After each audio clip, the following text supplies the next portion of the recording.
नमस्ते। प्रभु के उपदेश चैनल पर आप सभी का हृदय से स्वागत है। आज दिनांक 28 फरवरी 2026 शनिवार का ये विशेष दिन है। शनिवार, जिसे न्याय के देवता शनिदेव का दिन माना जाता है। बहुत से लोग इस दिन को भय, आशंका और भारीपन की दृष्टि से देखते हैं, किंतु क्या आपने कभी गहराई से विचार किया है कि न्याय का दिन भय का कारण क्यों होना चाहिए? क्या सत्य और धर्म पर चलने वाले को कभी न्याय से डरना चाहिए? आज के इस विशेष उपदेश में हम समय के चक्र, कर्मों के फल और शनिवार के उस आध्यात्मिक रहस्य को समझेंगे जिसे स्वयं श्री कृष्ण ने अर्जुन को कुरुक्षेत्र की रणभूमि में समझाया था।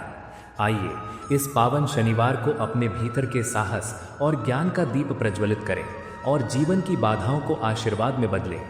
संसार में समय से अधिक शक्तिशाली और कोई नहीं है।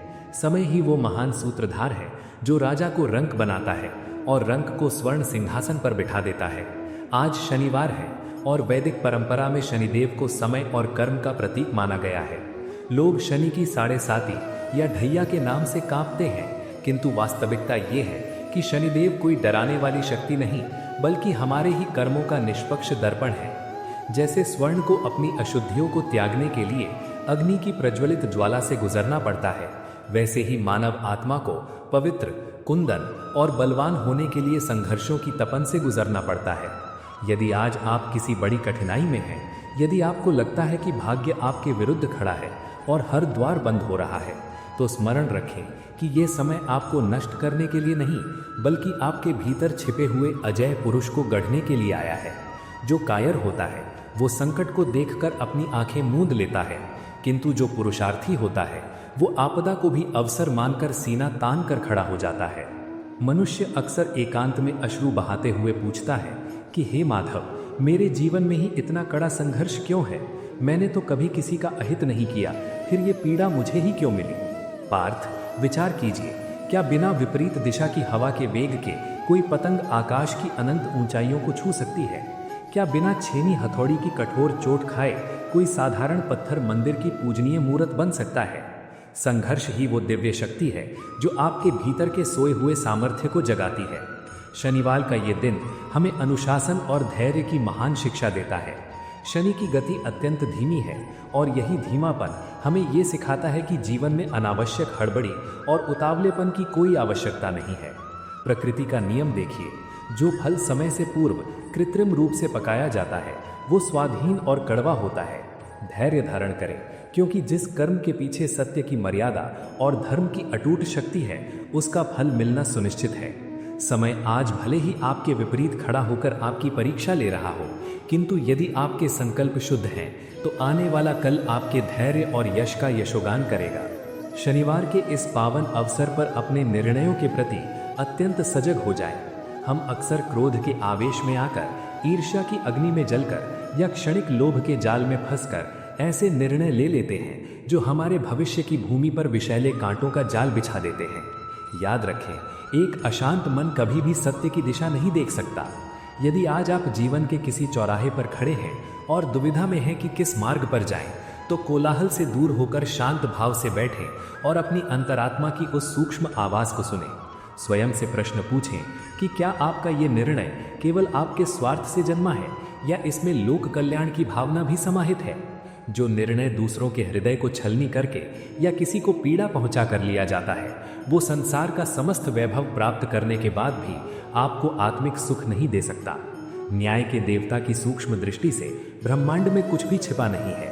आपके केवल कर्म ही नहीं, बल्कि आपके मन में उठने वाले विचार भी एक प्रकार के बीज हैं जो भविष्य में फल बनकर आपके सम्मुख आएंगे। इसलिए अपने विचारों की क्यारी को भी पवित्र रखें। जीवन की इस कठिन परीक्षा में हम अक्सर भ्रमित होकर दूसरों के जीवन की ओर ताकने लगते हैं। हमें लगता है कि सामने वाला व्यक्ति अधर्म का मार्ग अपनाकर, छल कपट करके भी अत्यंत सुखी और संपन्न है, और हम धर्म की मर्यादा पर चलकर भी दुखों के सागर में डूबे हैं। किंतु ये केवल सत्य का एक भ्रमपूर्ण अंश है। अधर्म से प्राप्त हुआ सुख उस क्षण भंगुर ओस की बूंद के समान है जो सूर्य की पहली किरण पड़ते ही अस्तित्वहीन हो जाती है। धर्म का मार्ग प्रथम चरण में कंकड़ पत्थरों से भरा और अत्यंत दुर्गम लग सकता है, किंतु इसका अंतिम छोर सदैव परमानंद और शाश्वत शांति की ओर ले जाता है। जैसे आज 2026 का ये आधुनिक समय अपनी तीव्र गति से बढ़ रहा है, किंतु इतिहास और पुराणों का हर पन्ना साक्षी है कि अंतिम विजय सदैव सत्य और धर्म की ही हुई है। यदि आप आज संघर्ष की लड़ाई में हारते हुए प्रतीत हो रहे हैं तो निराश होकर शस्त्र न डालें। कभी कभी योद्धा का 2 कदम पीछे हटना कायरता नहीं, बल्कि एक अत्यंत लंबी और शक्तिशाली छलांग की तैयारी होती है। शनिवार का दिन सेवा और समर्पण का दिन है। शनिदेव उन मनुष्यों पर सदैव अपनी कृपा दृष्टि रखते हैं जो समाज के अंतिम छोर पर खड़े असहायों, निर्धनों और बेजुबान प्राणियों की निस्वार्थ सहायता करते हैं। सेवा का अर्थ केवल धन का दान करना नहीं है। किसी टूटते हुए मन को सहानुभूति का सहारा देना, किसी अंधेरे में भटकते व्यक्ति को ज्ञान की मशाल दिखाना या किसी दुखी हृदय के आंसू पूंछकर उसके चेहरे पर मुस्कान लाना भी ईश्वर की सच्ची आराधना है।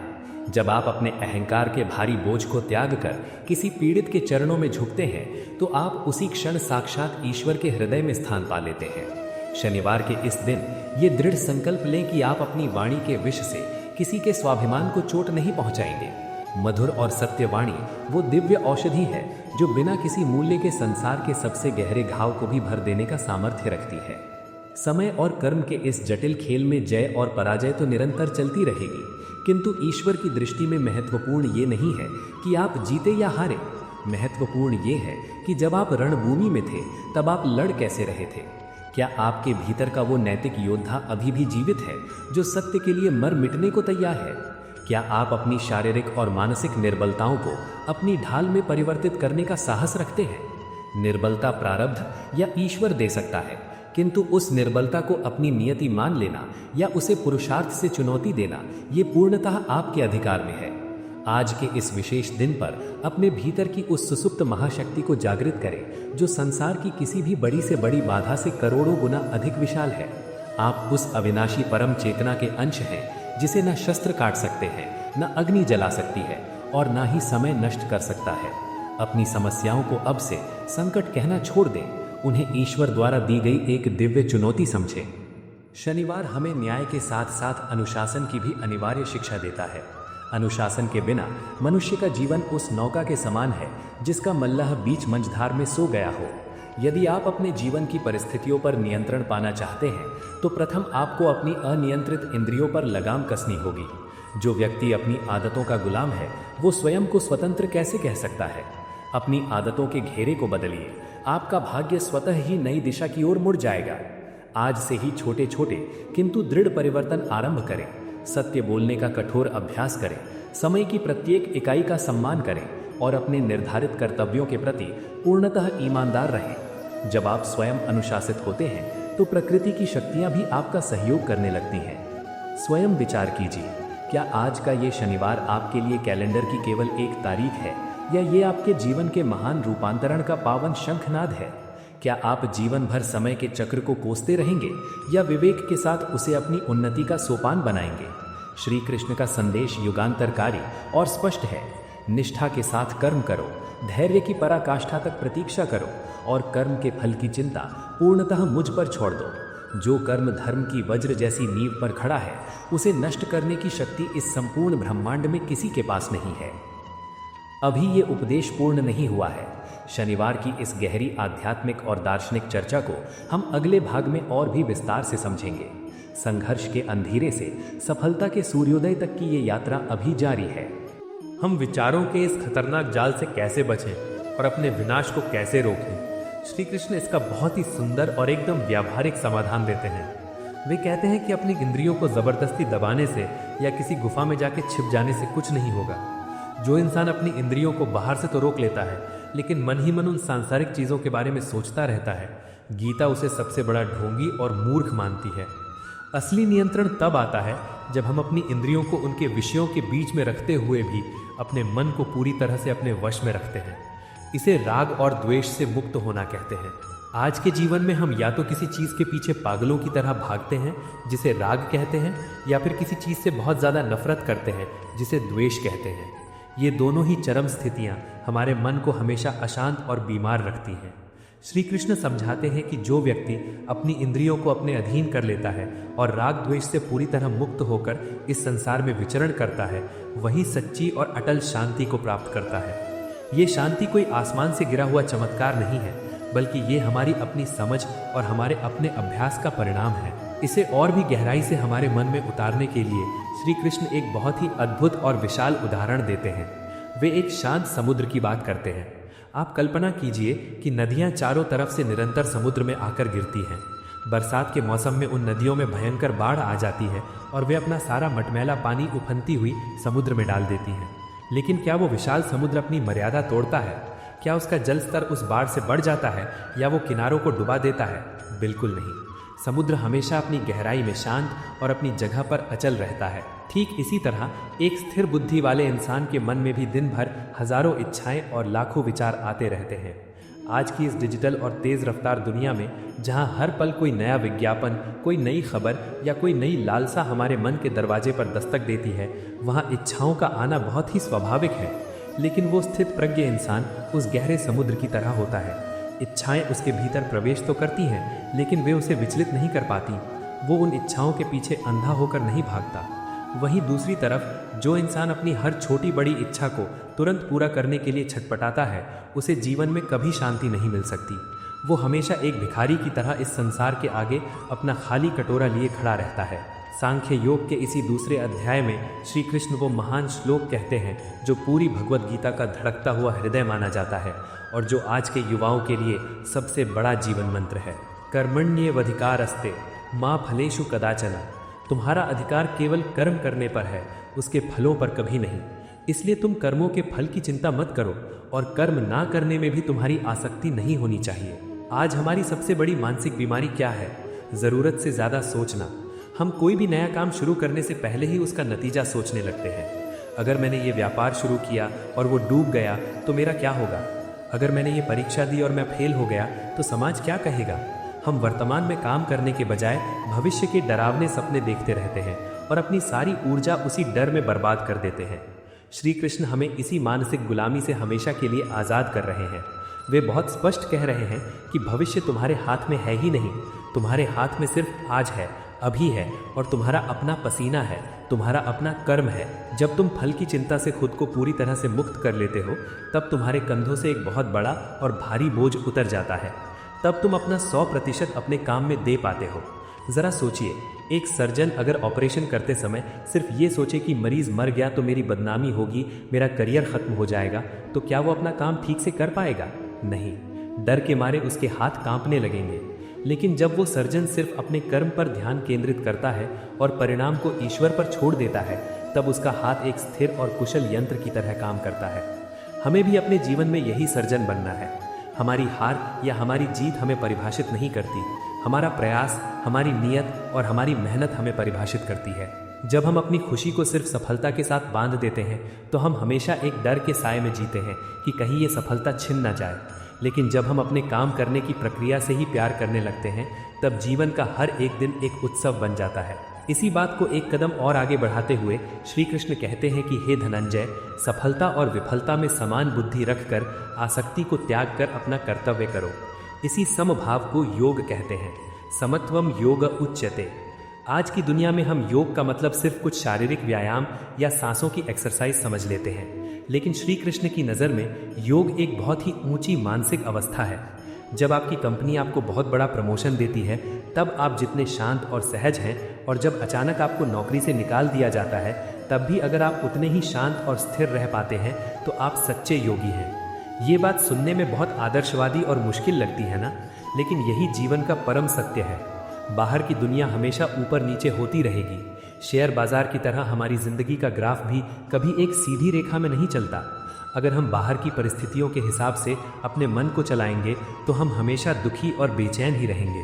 हमें अपने भीतर एक ऐसा सुरक्षित और शांत कमरा बनाना होगा जहां बाहर का कोई भी शोर, कोई भी तूफान और कोई भी निंदा पहुंच ही न सके। लेकिन ये समभाव, ये अद्भुत स्थिरता हमारे भीतर आएगी कैसे? इसका बहुत ही सटीक जवाब देते हुए श्री कृष्ण इंसान के दो सबसे बड़े और खतरनाक अहंकार, मैं और मेरा, पर सीधा प्रहार करते हैं। जो इंसान ममता और अहंकार से रहित होकर अपनी सभी इच्छाओं को त्याग कर आचरण करता है, वही अंततः शांति प्राप्त करता है। ये मैं और मेरा ही हमारे सारे दुखों की असली जड़ है। ये मेरा घर है, ये मेरी महंगी गाड़ी है, ये मेरा ऊंचा पद है, ये मेरा सुंदर परिवार है। जब हम किसी भी चीज़ के आगे मेरा लगा देते हैं तो हम अनजाने में ही उसके छिन जाने का डर भी पाल लेते हैं। और जहाँ हर पल खोने का डर है, वहाँ शांति कैसे टिक सकती है? सांख्य योग हमें ये कड़वा लेकिन सच्चा ज्ञान देता है कि इस दुनिया में हम बिल्कुल खाली हाथ आए थे और बिल्कुल खाली हाथ ही जाएंगे। जो भी हमारे पास आज है वो सिर्फ कुछ समय के लिए हमें उपयोग करने के लिए मिला है। हम उसके असली मालिक नहीं हैं, बल्कि सिर्फ एक ट्रस्टी हैं, एक रखवाले हैं। जिस दिन ये ट्रस्टी वाला पवित्र भाव हमारे मन में गहराई से आ जाता है, उस दिन हम दुनिया की चीज़ों का पूरा आनंद तो लेते हैं, लेकिन कभी उनके गुलाम नहीं बनते। इस महान अध्याय के बिल्कुल अंत में श्री कृष्ण एक बहुत ही सुंदर और दिव्य अवस्था का वर्णन करते हैं, जिसे ब्राह्मी स्थिति कहा जाता है।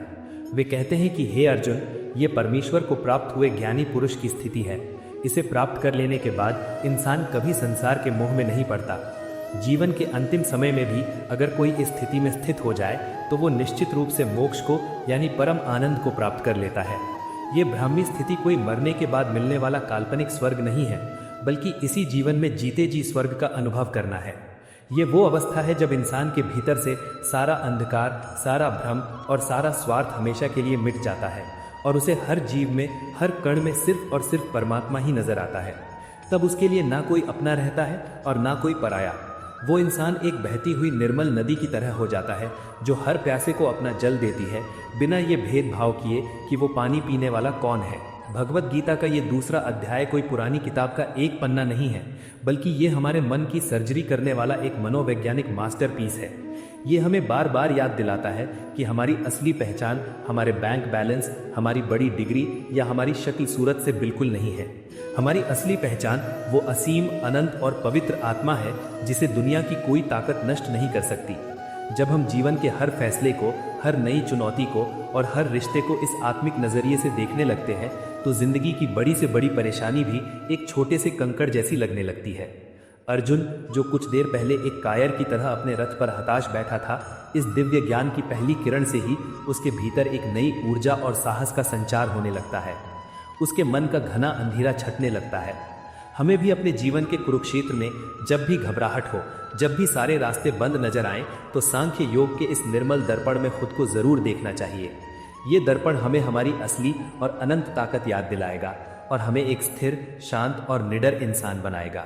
अपना कर्म पूरी ईमानदारी और निष्ठा से करें, फल की सारी चिंता उस परमेश्वर पर छोड़ दें और अपने मन को उस विशाल समुद्र की तरह गहरा और शांत रखें। यही सांख्य योग का सबसे बड़ा और सबसे सच्चा संदेश है।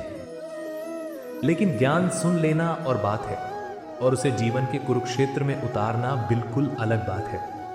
जब हम ये सब सुनते हैं तो हमें लगता है कि अब से हम बिल्कुल नहीं घबराएंगे, लेकिन जैसे ही असल जिंदगी में हमारा सामना किसी कड़वे इंसान से होता है या हमारी कोई बहुत प्यारी चीज हमसे छिन जाती है, तो हमारा सारा ज्ञान पल भर में हवा हो जाता है। हम फिर से उसी मोह, उसी क्रोध और उसी दुख के भंवर में गिर जाते हैं। ऐसा इसीलिए होता है क्योंकि हमने सांख्य योग को सिर्फ एक किताब का अध्याय मान लिया है, उसे अपने जीवन का हिस्सा नहीं बनाया है। श्री कृष्ण कहते हैं कि एक दिन में कोई स्थित प्रज्ञ नहीं बन जाता। ये एक निरंतर चलने वाली यात्रा है। जब भी आपके सामने कोई मुश्किल आए तो एक पल के लिए रुकें, गहरी सांस लें और खुद से पूछें कि क्या ये परेशानी मेरी आत्मा को नुकसान पहुंचा सकती है। जवाब होगा नहीं, ये सिर्फ मेरे शरीर, मेरे अहंकार या मेरी बाहरी पहचान को ठेस पहुंचा रही है। और जो चीज़ बाहरी है वो तो वैसे भी एक दिन खत्म होने ही वाली है। इस एक विचार से ही आपकी आधी चिंता वहीं खत्म हो जाएगी। हम अक्सर ये सोचते हैं कि अगर हम इच्छाएं छोड़ देंगे, मोह छोड़ देंगे, तो हमारा जीवन बहुत ही नीरस और बोरिंग हो जाएगा। हमें लगेगा कि हम कोई सन्यासी बन गए हैं और जिंदगी का मज़ा खत्म हो गया है। लेकिन असलियत इसके बिल्कुल उलट है। गीता ये नहीं कहती कि आप जीवन का आनंद मत लीजिए। गीता कहती है कि आनंद लीजिए, लेकिन उस आनंद के गुलाम मत बनिए। जब आप किसी अच्छे रेस्टोरेंट में खाना खाते हैं तो उसका स्वाद लीजिए, लेकिन अगर कभी रूखी सूखी रोटी मिले तो उसे भी उसी स्वाद और उसी आभार के साथ खाइए। जब आपके पास बहुत पैसा हो तो उसका सही उपयोग कीजिए, लेकिन अगर कभी आर्थिक तंगी आ जाए तो उसे अपनी हार मत मानिए। असली स्वतंत्रता यही है। जब बाहर की कोई भी चीज़ आपकी खुशी को तय करना बंद कर देती है, तब आप सही मायने में जीवन का असली मज़ा लेना शुरू करते हैं। तब आपकी खुशी किसी महंगी गाड़ी या किसी खास इंसान की मोहताज नहीं रहती। वो खुशी आपके भीतर एक झरने की तरह फूट पड़ती है जो कभी सूखता नहीं है। सांख्य योग हमें एक बहुत ही कड़वी सच्चाई से भी रूबरू कराता है। हम इंसान हमेशा सब कुछ कंट्रोल करना चाहते हैं। हम चाहते हैं कि हमारे बच्चे हमारे हिसाब से चले, हमारा पार्टनर हमारी हर बात माने, हमारा बॉस हमारी तारीफ करे और परिस्थितियां हमेशा हमारे पक्ष में रहें। लेकिन क्या ये संभव है? श्री कृष्ण हमें इसी कंट्रोल करने की बीमारी से बाहर निकालते हैं। वे कहते हैं कि तुम इस सृष्टि के रचयिता नहीं हो, तुम सिर्फ एक छोटे से हिस्से हो। जो तुम्हारे हाथ में है, यानी तुम्हारा कर्म, सिर्फ उसे सुधारो, बाकी सब उस परम शक्ति पर छोड़ दो जिसने इस पूरे ब्रह्मांड को रचा है। जब आप ये स्वीकार कर लेते हैं कि बहुत सी चीज़ें आपके नियंत्रण से बाहर हैं, तो आप रिलैक्स हो जाते हैं, आप तनाव मुक्त हो जाते हैं। आप दूसरों को बदलने की अपनी फालतू की जिद छोड़ देते हैं और खुद को बदलने पर ध्यान केंद्रित करते हैं। और यकीन मानिए, जब आप भीतर से बदलते हैं तो आपके लिए बाहर की पूरी दुनिया अपने आप बदल जाती है। कई बार हम अपने अतीत की गलतियों को लेकर जिंदगी भर पछताते रहते हैं। मैंने उस समय वो फैसला क्यों नहीं लिया, मैंने उस इंसान पर भरोसा क्यों किया। ये पछतावा हमें दीमक की तरह अंदर ही अंदर खाता रहता है। भगवत गीता का दूसरा अध्याय इस पछतावे का सबसे बड़ा इलाज है। सांख्य योग हमें बताता है कि अतीत मर चुका है, जो हो गया वो उस समय के हिसाब से होना ही था। अब उस मुर्दे को अपने कंधों पर ढोकर अपना आज क्यों खराब कर रहे हो? जो आत्मा ना कभी जन्म लेती है और ना कभी मरती है, उसके लिए अतीत और भविष्य कुछ भी नहीं है। सब कुछ सिर्फ एक अनंत वर्तमान है। इसलिए अपने बीते हुए कल की गलतियों से सिर्फ एक सबक लीजिए और फिर उन्हें वहीं दफना दीजिए। हर सुबह एक नया जन्म है, हर दिन आपको एक नया मौका मिलता है अपनी कहानी को नए सिरे से लिखने का। अर्जुन भी अपने अतीत और अपने रिश्तों के मोह में फंसकर ही तो रो रहे थे, लेकिन श्री कृष्ण ने उन्हें वर्तमान के उनके सबसे बड़े कर्तव्य की याद दिलाई, जो कि धर्म युद्ध था। हमें भी अपने जीवन के इस धर्म युद्ध में हर रोज एक नई शुरुआत करनी है। इस पूरी चर्चा का सार ये है कि भगवत गीता का सांख्य योग हमें हमारी असली कीमत बताता है। हम खुद को 2 कौड़ी की सांसारिक चीज़ों के लिए बेच देते हैं। हम छोटी छोटी बातों पर अपना आपा खो देते हैं, अपनी रातों की नींद खराब कर लेते हैं। लेकिन श्री कृष्ण हमें याद दिलाते हैं कि हम उस अनंत शक्ति के अंश हैं। हमारी कीमत इस पूरी दुनिया की दौलत से भी ज्यादा है। जब हम अपनी इस दिव्यता को पहचान लेते हैं तो हमारे भीतर से सारा डर गायब हो जाता है। मृत्यु का डर, जो दुनिया का सबसे बड़ा डर है, वो भी हमारे सामने घुटने टेक देता है, क्योंकि हम जान जाते हैं कि हम शरीर नहीं बल्कि वो अमर आत्मा है जिसे मौत कभी छू भी नहीं सकती। यही वो ज्ञान था जिसने अर्जुन के सारे भ्रम को तोड़ दिया। उनके भीतर की कायरता और उनके मन का अंधकार श्री कृष्ण के ज्ञान रूपी प्रकाश से पूरी तरह नष्ट हो गया। अब अर्जुन एक भ्रमित और रोते हुए इंसान से एक स्थिर और संकल्पित योद्धा बन चुके थे। उनके हाथ में गांडीव धनुष फिर से उठने के लिए तैयार था। लेकिन अर्जुन के मन में अब एक नई जिज्ञासा पैदा हो गई थी। उन्होंने श्री कृष्ण से सांख्य योग यानी ज्ञान के मार्ग को तो समझ लिया, लेकिन अब वे कर्म के उस रहस्य को पूरी तरह से समझना चाहते थे, जहां इंसान काम तो करता है लेकिन उस काम के पाप या पुण्य में बंधता नहीं है। अर्जुन जानना चाहते थे कि अगर ज्ञान इतना ही श्रेष्ठ है तो फिर आप मुझे इस भयानक युद्ध रूपी कर्म में क्यों धकेल रहे हैं। और यहीं से भगवत गीता के तीसरे और एक बहुत ही अद्भुत अध्याय की नींव रखी जाती है, जिसे हम कर्म योग कहते हैं। कर्म योग, जहां हमारे हर दिन के काम, हमारी नौकरी, हमारा व्यापार और हमारी जिम्मेदारियां ही हमारी सबसे बड़ी पूजा बन जाती हैं। उस तीसरे अध्याय की रोमांचक और जीवन बदलने वाली यात्रा पर हम अपने अगले वीडियो में चलेंगे। दोस्तों, सांख्य योग का ये ज्ञान एक अथाह महासागर है। इसमें आप जितनी बार डुबकी लगाएंगे, हर बार आपको जीवन जीने का एक नया और अनमोल मोती मिलेगा। मुझे पूरी उम्मीद है कि श्री कृष्ण के इन गहरे और दिव्य उपदेशों ने आज आपके मन के किसी न किसी बोझ को जरूर हल्का किया होगा। अगर आपको लगता है कि ये ज्ञान आज के समय में हर भटके हुए और परेशान इंसान तक पहुंचना चाहिए, तो इस वीडियो को लाइक करें और अपने दोस्तों और परिवार के साथ इसे ज़रूर शेयर करें, ताकि वे भी इस मानसिक शांति का अनुभव कर सकें। यदि आपने अभी तक हमारे इस आध्यात्मिक परिवार प्रभु के उपदेश को सब्सक्राइब नहीं किया है, तो आज ही जुड़ जाएं और बेल आइकन को दबाना ना भूलें, ताकि श्री कृष्ण की ये अमृतमयी वाणी इसी तरह निरंतर आप तक पहुंचती रहे। आपके विचार या आपके मन का कोई भी सवाल आप हमें कमेंट बॉक्स में बता सकते हैं। अपना कीमती समय देने और हमारे साथ अंत तक बने रहने के लिए आपका हृदय से बहुत बहुत आभार। श्री कृष्ण की कृपा आप और आपके पूरे परिवार पर सदैव बनी रहे। आइए एक साथ पूरे प्रेम और भक्तिभाव से बोलिए, जय श्री कृष्ण, राधे राधे।